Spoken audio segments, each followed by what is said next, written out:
అస్సలాము అలైకుం. హాయ్ అండి అందరికీ. Welcome back to my channel. అందరికీ నమస్తే. ఈరోజు నేను కద్దుకా హల్వా చేశానండి. అంటే సొరకాయ హల్వా చేశాను. ఇది చాలా టేస్ట్గా ఉంటుంది. చాలా త్వరగా రెడీ అయిపోతుందండి. దీనికి నేను బెల్లంతో చేశాను. పంచదారతో కూడా చేసుకోవచ్చు. దీనికి ముందుగా సొరకాయ అయితే తురిమి పక్కన పెట్టేసుకోవాలి. ఈ గిన్నె చూసారండి, నేను నెయ్యి కాగబెట్టిన గిన్నె అండి. ఇందులోనే నేను ఈ సొరకాయ తురుముని వేసి బాగా ఉడికించుకుంటాను. చూడండి, ఇందులోనే కొద్దిగా నెయ్యి వేసేసి ఈ గిన్నెలోనే ఉడికించేస్తానండి ఈ సొరకాయ. చూడండి, ఈ వాటర్ వస్తుంది కదా, సొరకాయ తురిమినప్పుడు ఇందులో వాటర్ వస్తుంది. ఆ వాటర్ పారేయకుండా అది కూడా వేసి మనము ఈ సొరకాయ తురుముని బాగా ఉడికించుకోవాలండి. మెత్తగా ఉడికిపోవాలి. వాటర్ ఇంకా మనం సపరేట్గా వాటర్ అయితే వేయకూడదు. దీన్ని మధ్య మధ్యలో కలుపుతూ సొరకాయని బాగా ఉడికించుకోవాలండి. చూడండి, ఇలాగా బాగా మధ్య మధ్యలో మనము కలుపుతూ ఉండాలి. అలాగే వదిలేస్తే కింద మాడిపోతుందండి. మధ్య మధ్యలో కలుపుతూ ఉండాలి. బాగా ఉడికేంత వరకు అయితే ఈ సొరకాయ తురుముని ఉడికించుకోవాలి. కొద్దిగా ఉడికిన తరువాత పాలు పోయాలండి. చూసారా, నేనైతే ఈ ఒకటిన్నర గిద్ద పావు లీటర్ పాలు అయి ఉండొచ్చు.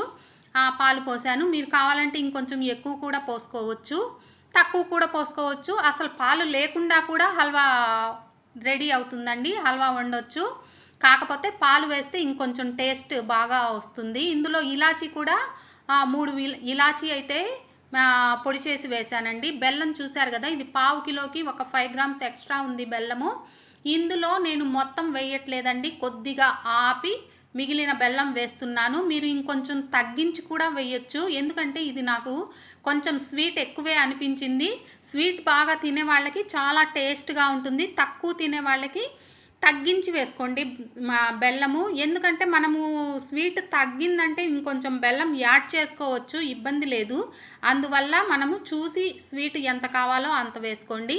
ఇది బెల్లం వేసిన తర్వాత మొత్తం కరిగిపోయి మొత్తం మెల్ట్ అయిపోయి మొత్తం ముద్దగా హల్వాలాగా రెడీ అవ్వాలండి ఈ సొరకాయ అయితే. ఇది ఉడికేసరికి నేను పక్కన ఈ డ్రై ఫ్రూట్స్, ఇందులో నేను జీడిపప్పు కిస్మిస్ మాత్రమే నేతిలో వేయించుకుంటున్నాను. బాదం పప్పు అవేమి, పిస్తా అవేమి వేయట్లేదు. చూడండి, ఈ జీడిపప్పు కిస్మిస్ లేకుండా కూడా హల్వా బాగానే ఉంటుందండి. కాకపోతే ఇది వేస్తే ఇంకొంచెం బాగుంటుంది.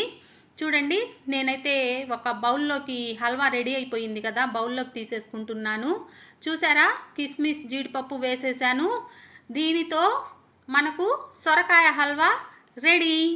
Thank you.